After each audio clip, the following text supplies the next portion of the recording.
Hey folks, how are you? Welcome to today's episode of Talking Downey with Mario and Eric.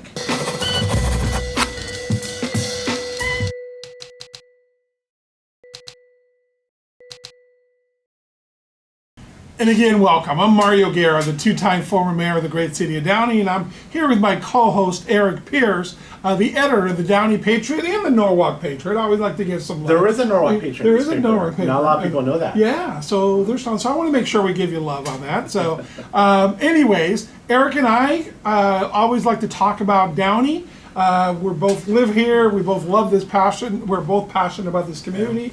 And Eric, so what's going on in Downey these days? It's some busy times in Downey.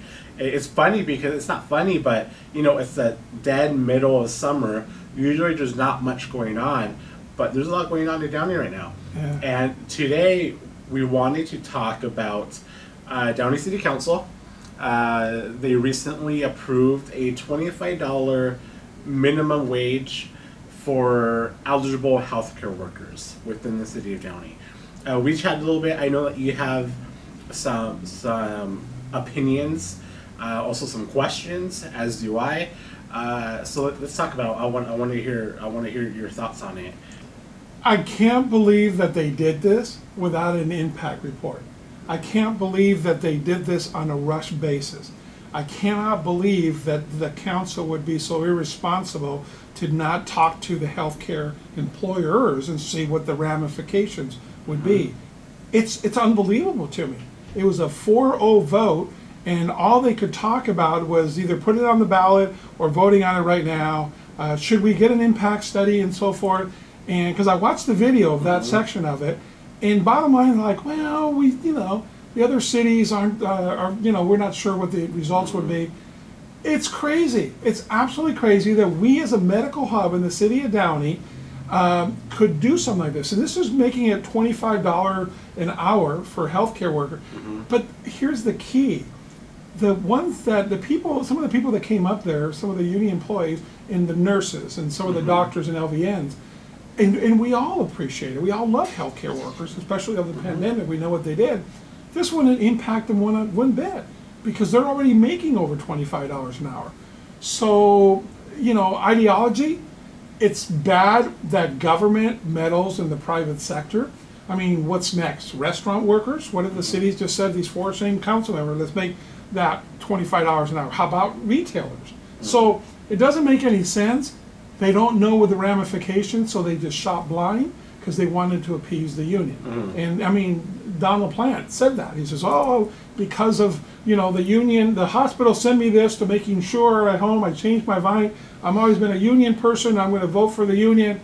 Okay, but what does that mean for your city? Can you at least identify that? So the city council had 2 options. Right. They could have approved the minimum wage, which they did, or they could have placed it on the November ballot and let voters decide. But they had a third option. What was the third option? Do nothing.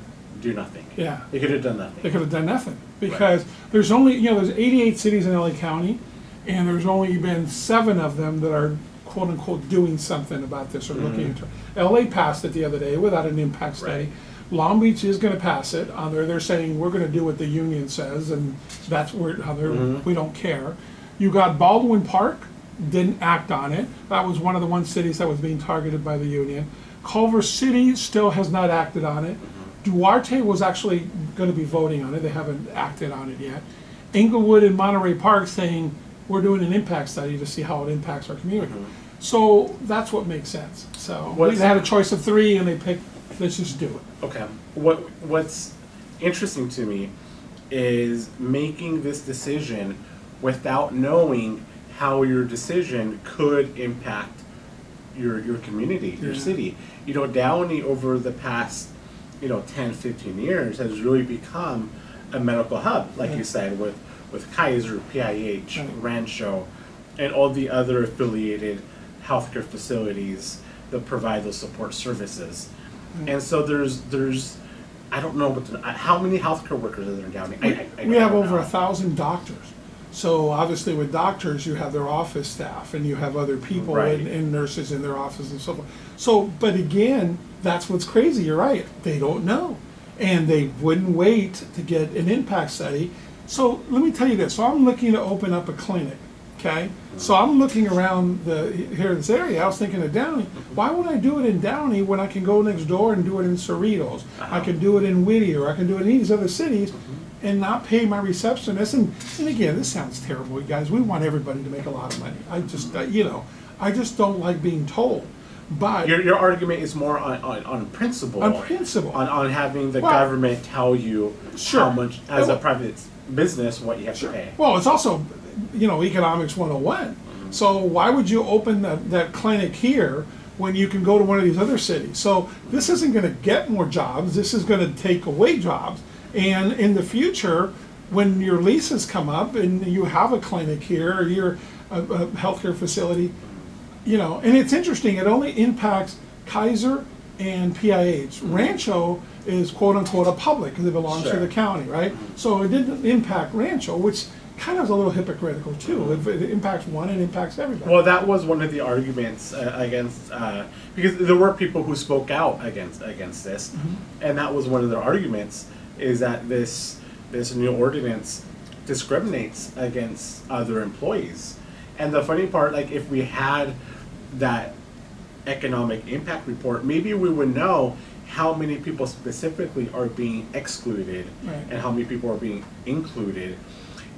That's what bothers me the most. Like, as far as the minimum wage, I'm probably not even smart enough to have an opinion. I have mixed opinions on it. But what bothers me is making a decision without considering the ramifications. Right. I don't understand it. But Eric, I hate to say this, as a former mayor, I've always stood up for our city, and I still always will. That's the dysfunction of this current council. It's just unbelievable. It doesn't make common sense. No practical person would do that. And then the arguments that they showed were ridiculous. So just make an informed decision, then I guess we'll feel better. If you're saying, okay, look, our impact study shows that it's gonna cost $50,000, in the economy here, and Right. it's only gonna hurt X people on there, okay, then make a decision. But now you're just shooting blind, and you're guessing, and you're hoping that it works out. But common sense, business dictate shows you that this is gonna be, and it's interesting, it's gonna be detrimental. Kaiser and PIH, look, first of all, technically, they're both nonprofits. I'm not saying that, to feel sorry for them. But also, both of those hospitals, when the cost goes up, it's not stockholders that are putting more money in their pocket.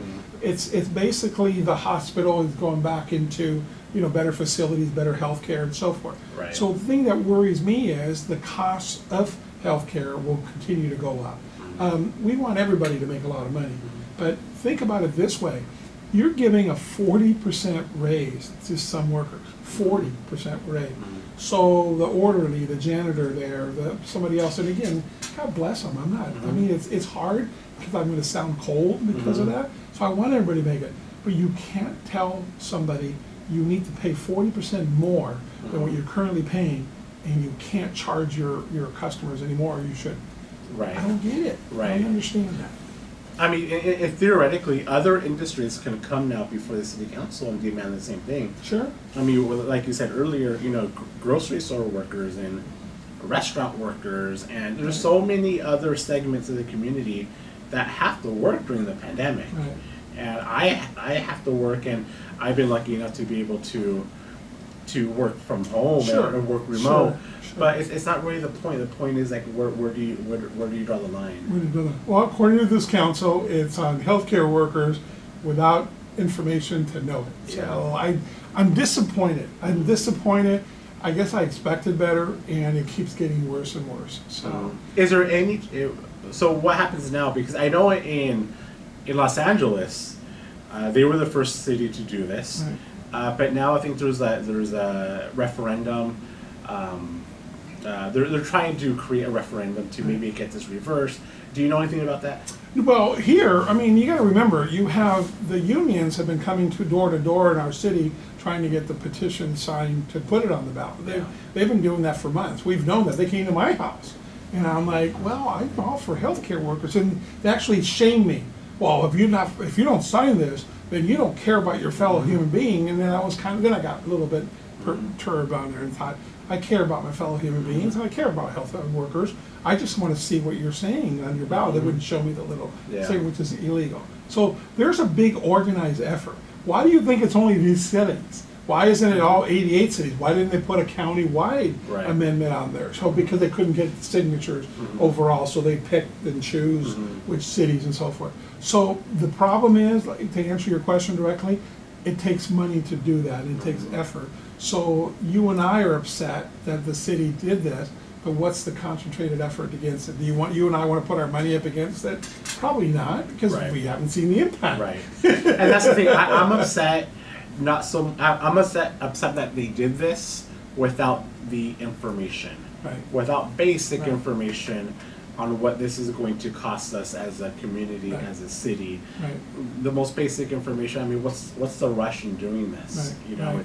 That was a disappointment. No, I'm very disappointed. I'm disappointed in each one of their comments, in what they said and what they didn't say. Catherine Alvarez doesn't say anything. She doesn't have a conditional thought on this. She just wants to get more money on. That's great.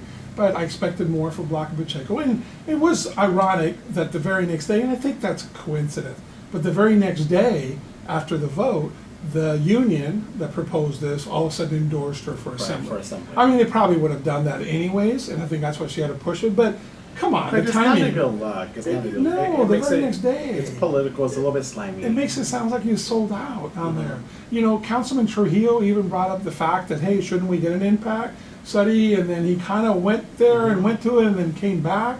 And he said, PIH and Kaiser are going to be fine, but he is worried about the smaller one.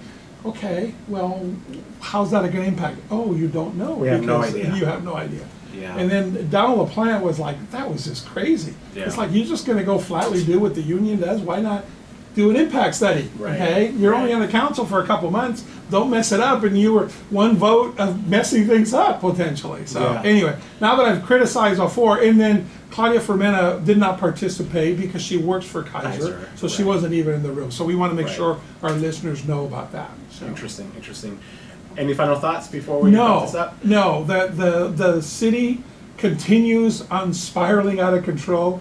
Eric, you and I attended the retirement for Gilbert Levis after 14 years and 27 years in public service. It was really well. First of all, not everybody was invited, so it was an honor to be invited. I worked with him as for 8 years, and I actually helped hire him. So the city council ceremoniously pushed him out. He deserved better. He still got some fuel in his tank. He didn't want to retire. He didn't want to retire. No, he didn't. He didn't. And I still don't know why. I do know why. It's a power thing. But he was the retirement thing was great. Had about 15 former city managers. I think we had 7 of his former mayors there, the ones that were invited. Not everybody was invited. It was done privately by his family, thank goodness, on there. They put it out. And it was a full room at Rio Hondo, a couple hundred people. And it was the right mix of humor, of legacy, of sadness, of laughter, and storytelling, and it was a beautiful send-off, and he deserved it so much. And I got to sit next to Yvette Garcia and her husband. Ann and I just sat next to them. Former city attorney on there, and and it was great to see all the former staff that have been leaving the last so many months because of them pushing out Gilbert. Because if you can push out Gilbert, then what am I, kind of thing, right? So it was great to see all the former staffs come back, and we told some great war stories, and you were there. Yeah, and I said a few words, and I'll just share really briefly. So I started at the Downey Patriot in 2002, basically from the beginning. At the time, the city manager was Jerry Caton, and he was already very well established in Downey. So I didn't have a great relationship with him. I was the new kid, and he was the higher up. So we didn't have a great relationship. When Gilbert came on board, I think in 07, 08, that was fantastic because it was a whole new beginning. And then he was promoted to city manager, and so we just built this relationship of mutual respect. And it was great to be able to call him when I had a question, and he never gave me information that he couldn't that wasn't publicly accessible. Right. But he was always a very straight shooter, very Absolutely. professional. Absolutely. And he never gave me a no comment. Right. Because it felt like he had nothing to hide. Right. Ask Right. away. And so I always appreciated that relationship. And the crazy part now is that Downey has a part-time city manager, and A part-time city attorney. and a part-time city attorney. Yeah. And it's hard for me to fathom that a city the size of Downey having a part-time city manager, Yeah. part-time, who commutes from the city of Fresno. Right. And this isn't anything against him Right. as a person. It's just the circumstances are just sad, because Downey deserves better. Right. But no city manager, no competent city manager is going to come work for the city of Downey right now. Right now. There's no way. Because you know why? Because we have a dysfunctional city council that's in 100%. transition and hopefully recalled and all the other things on there. So, Gilbert, I helped with the transition. So Gilbert, when we brought him in as assistant city manager, so then we wanted the transition from Jerry Caden. So we had a whole year long, because Gilbert was a good commodity. He was going to be a city manager somewhere. Yeah. So we wanted the golden handcuffs and keep him around because we wanted him to stay. So we worked it out with Jerry Caden, and when he would retire, that Gilbert then would be the known hired already coming in. So Right. they were able to work together for about a year and a half, as knowing he was going to be city manager. So it worked out great. Gilbert got to pick his staff. He's picked great police chiefs and fire chiefs.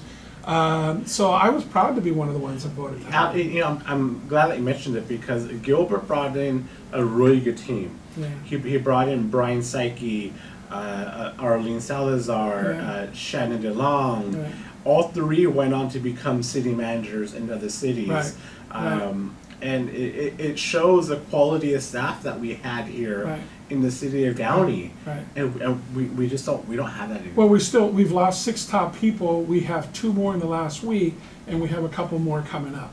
So it's just sad, because everybody, the people that put off their retirement, like, okay, this is the time to do it, or I can do better. Yeah. And the people that stayed here, several of them have told me that they would have stayed here longer. They thought they would be retiring here Absolutely. in the city of Downey. So it's kind of sad. So you know what? This is on this city council, but again, what they do, $25 an hour minimum wage Yeah. for healthcare without knowing what the ramifications are. Yeah. I'm sorry, it's silly. So, anyways, But good for Gilbert on a personal level, because Gilbert, yeah. he's still young and healthy, and he could do I'll tell he could do you. whatever he wants to I'll do. tell you. So we had dinner with him, and right after the thing. So I can tell you what I know that he did last week. So Yeah. him and his lovely wife Hetty, they went to Puerto Vallarta for a well-deserved vacation and tuned off with the phones out there. He Yeah. sent me a picture, him out there by the beach and stuff like that. So good for Yeah. him. He deserves it. Yeah. He'll do some other thing. Like our city manager now, that's an interim city manager and temporary. Yeah. He's been at 8 cities. So I think eventually Gilbert will be that interim city manager Sure. for other cities, and good for Absolutely. them. They got Yeah. a passionate, ethical, very well informed person. Whoever gets Gilbert is in good hands. Yeah, for yeah, sure. yeah, so- Yeah. Okay. Mario, it was good talking to you. It was always good talking to you, and I hope you'll stay tuned for other episodes. We got another episode coming up. We're going to be meeting with Claudia Fermenta, Councilwoman Claudia Fermenta. So we have that coming up as another episode soon. We're also going to be talking about the new propositions. The fewest amount of propositions there'll be in November since 1916. So that'll be good. Some are funny, some are Yeah. indifferent. So we'll talk a little bit about that in some of our future episodes. And if you have some ideas, some things you want us to talk about, we'll be glad to always do so. So thanks for being with us, and thanks for listening to Talking Downey with Mario And Eric.